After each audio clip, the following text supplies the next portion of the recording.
इस एपिसोड की शुरुआत में एक बंदा बोलता है, क्या नासेम सोल कल्टीवेटर? अगर हम इसे अपने प्रोविंस में देखें तो कुछ ही लोग हैं जो इस लेवल पर पहुंच पाए हैं। फिर उसी डीमन किंग को दिखाया जाता है जो एमसी से बोलता है, देखो ये एक मिसअंडरस्टैंडिंग था, तुम इसे मेरी गलती समझकर भूल क्यों नहीं जाते? मैं कभी इस सेक्ट में आऊंगा भी नहीं, और आऊंगा तो पक्का चाय पीकर जाऊंगा। जो सुनते एमसी बोलता है, अच्छा ये एक मिसअंडरस्टैंडिंग था तो तुमने मेरे सेक्ट को बर्बाद कर दिया और तुम इसे मिसअंडरस्टैंडिंग बोल रहे हो? तभी सिस्टम बोलता है, कॉन्ग्रेचुलेसन होस्ट, आपने अपना पहला कल्टीवेशन लेवल अनलॉक किया है, जिसके लिए आपको रिवॉर्ड के तौर पर the great desolation imprisoning heaven finger technique मिलता है। उधर एमसी उस डीमन किंग से बोलता है, अगर ऐसी बात है तो क्यों ना मैं तुम्हारे पूरे क्लैन को खत्म करके बोलूं, उप्स ये तो सिर्फ एक मिसअंडरस्टैंडिंग था, मेरे हाथ फिसल गए जिसके कारण मैंने तुम्हारे पूरे क्लैन को खत्म कर दिया, ये कैसा रहेगा? उतने में डीमन किंग बोलता है, मैं मानता हूँ तुम्हारा कल्टीवेशन मेरे से थोड़ा ज्यादा है, लेकिन हमारे बीच में गैप इतना भी बड़ा नहीं है, क्या तुम ये सच में करने का सोच रहे हो? इतना सुनते ही एमसी एक डायलॉग बोलता है, मैं लोगों को नहीं छेड़ता जब तक लोग मुझे नहीं छेड़ते, और अगर किसी ने छेड़ा तो उसे मैं छोड़ता नहीं, और तुम वो कमीने हो जिसने अपना पावर पता नहीं कितने लोगों को मारकर अचीव किया है। जो सुनते ही डीमन किंग अपना पावर रिलीज करते हुए बोलता है, अब तुमने मेरे पास कोई चॉइस नहीं छोड़ा है, मैं अपना कोर जला दूंगा लेकिन तुम्हें अपने साथ ले जाऊंगा। उधर एमसी अपने हाथ पर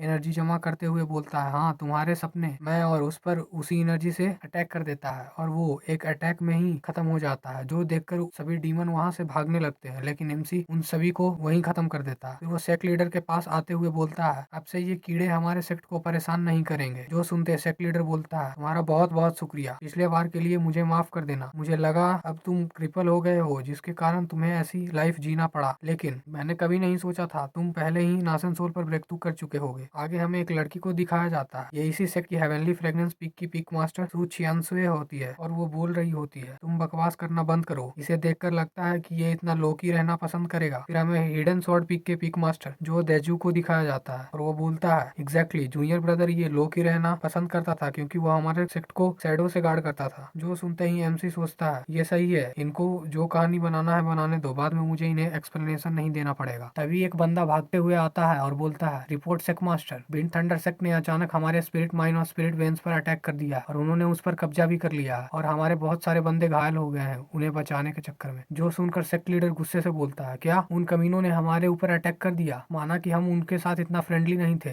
लेकिन ये कुछ ज्यादा नहीं है, बिना स्पिरिट वेन के हमारा कल्टीवेशन तो आगे बढ़ ही नहीं पाएगा, ये तो हमारे पैर काटने जैसा है। जूनियर ब्रदर ये मैं वहाँ हमारे डिसाइपल को लेकर लेने जा रहा हूँ जो हमारा है। उतने में एमसी सोचता है, विंड थंडर सेक्ट वो इस प्रोविंस के 6 बिग सेक्ट में एक है, हमारा पहले भी अनवन हुआ था लेकिन ऐसा कभी नहीं हुआ अभी के टाइम पर अटैक करना, यानी वो इस डीमन किंग का फायदा उठाना चाहते हैं। उतने में डिंग करते हुए नोटिफिकेशन आता है, होस्ट आपको एक साइन इन क्वेस्ट मिला है, बस आपको विंड थंडर सेक्ट जाना है जिसके लिए आपको अनइमेजिनेबल रिवॉर्ड मिलेगा। उतने में एमसी बोलता है, क्या एक और क्वेस्ट? ये तो सही है, वहाँ पक्का कोई स्ट्रॉन्ग अपोनेंट मिलेगा, तुम अपना काम संभालो, मैं सीधे विंड थंडर सेक्ट जा रहा हूँ उन्हें खत्म करने। जो सुनते ही सेक्ट लीडर बोलता है, ओके लेकिन जूनियर ब्रदर ये इतना सैवेज कब से हो गया? अगला सीन हमें विंड थंडर सेक्ट का दिखाया जाता है जहाँ लोग बोल रहे होते हैं, किसने सोचा था कि ये इतना आराम से हो जाएगा, हमने उस डीमन किंग को प्रोफाउंड हेवन सेक्ट की तरफ कर दिया जिससे हमें उनके स्पिरिट वेन पर कब्जा कर लिया, ऐसा तो हमारा सेक्ट टॉप सेक्ट में भी आ सकता है, और क्या तुमने सुना है फेदर इमोर्टल सेक्ट से कोई पावरफुल कल्टीवेटर यहाँ है, तो हमें डरने की क्या बात। इधर विंड थंडर सेक्ट का सेक्ट मास्टर चेन यूहाई बोलता है, एल्डर मू मैंने सुना है मेरा बेटा चेन साओ किसी प्रोफाउंड वनरेबल का डिसाइपल बन गया है, क्या ये सच है? तभी एल्डर मू बोलता है, हाँ मैं इसी न्यूज को इतनी देर सुनाने आया हूँ, आपके बेटे को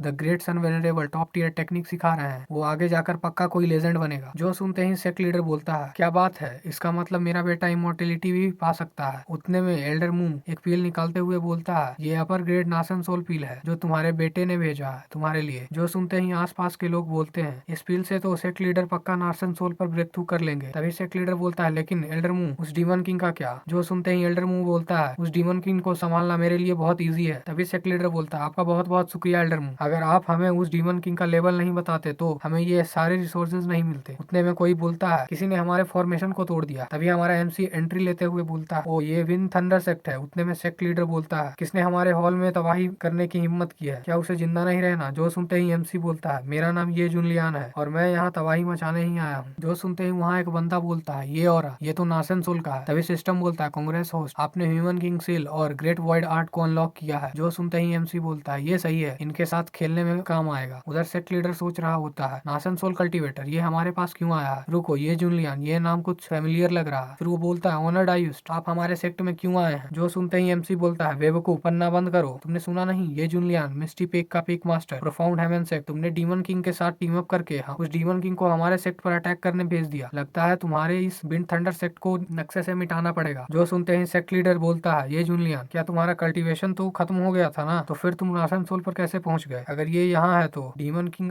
अब तक मर गया होगा। फिर वो एल्डर मून की तरफ देखते हुए बोलता है एल्डर मून अब हमें क्या करना चाहिए। जो सुनते ही एल्डर मून उससे माइंड में रिप्लाई देते हुए बोलता है रिलैक्स ये तो सिर्फ एक बच्चा है, इसके बारे में चिंता की कोई बात ही नहीं। फिर एल्डर मून एमसी से बोलता है बच्चे अगर तुम अपना एक हाथ तोड़कर यहाँ से नील करते हुए निकलोगे तो शायद मैं तुम्हें माफ कर दूं। जो सुनते एमसी बोलता है क्या कहा तुमने बूढ़े, क्या तुम उसे रिपीट करोगे। जो सुनते ही एल्डर मून अपना ऑरा रिलीज करता है, जो देखकर लोग बोल रहे होते हैं ये तो डिवाइन ट्रांसफॉर्मेशन मास्टर है, अब ये जुनलियान नहीं बचेगा। और सेक्ट लीडर बोलता है ये जुनलियान तुम लास्ट टाइम बच गए थे लेकिन इस बार नहीं बचोगे, अगर तुम चले गए फिर प्रोफाउंड हेवन सेक्ट भी नहीं बचेगा। अभी भी अगर तुम माफी मांगोगे तो शायद एल्डर मून तुम्हें माफ कर दे। तभी हम एमसी को देखते हैं जो डिवाइन ट्रांसफॉर्मेशन का नाम सुनते ही बहुत ही खुश हो जाता है और बोलता है इसमें बहुत मजा आएगा। और इसी के साथ ये एपिसोड यहीं पे खत्म होता है। अगर आपको इसका नेक्स्ट पार्ट चाहिए तो आप चैनल को सब्सक्राइब कर दीजिए